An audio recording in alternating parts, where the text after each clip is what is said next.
Hi everybody, I'm going to show you how I fixed our dishwasher and what was wrong with it. We have a QuietPower 3 from General Electric. This of course probably would work for a lot of other dishwashers that are similar to it, but what exactly is wrong with your dishwasher depends of course, but this is just one option and this is what worked for us. So I'll show you what was wrong. We were getting a blinking normal wash button. The light was blinking and it would make a noise about every 30 seconds.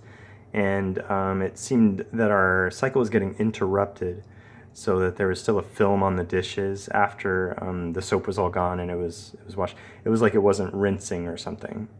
Messing around with the control panel wasn't doing anything. I decided to take it apart and see if I could figure out what was wrong. So I'll show you what I did for that. So obviously first thing you want to do is disconnect it from the power. As you can see, I've already done that. Not worth getting electrocuted. And you're going to need a Phillips head screwdriver, which I've got here.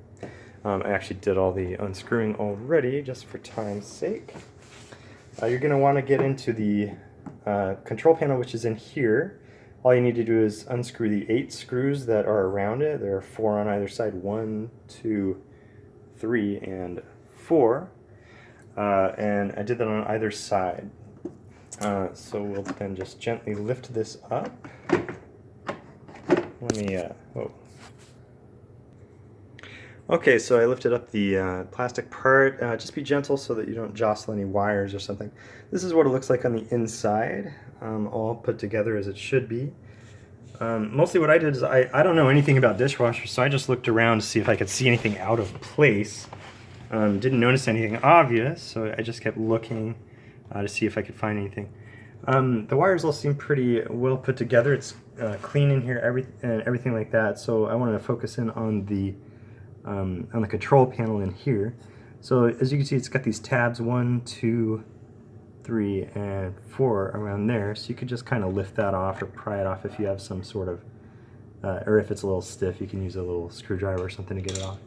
And this is where I found the problem. So the problem was this little switch right here. In fact, here's the faulty one right here. I'll show you just kind of what was going on. So that little plastic piece, this white plastic piece, when you close your door, it will depress down. Whoa, and I just knocked it out. I'll replace that, don't worry. Get that screen. Anyway, you can see the little buttons are right there. That plastic piece will squeeze the buttons together. So I noticed that this button wasn't working at all. This one won't come back out. It's just sort of stuck in there. You can also see a little bit of discoloration there with the on the writing, and then on the back you can see there also it looks like it melted just a little bit. So that was my best guess for what was wrong with it. So I took a photo of the part number and all the information on there. Sorry about the focus. And I just Googled it and found a replacement part. They're about $10, depending where you go. I got mine from Amazon, and came right away. Okay, so I'll show you a little bit of how to disconnect that. Okay, so in my particular case, this was the faulty one. So you just sort of lift it up gently, be careful.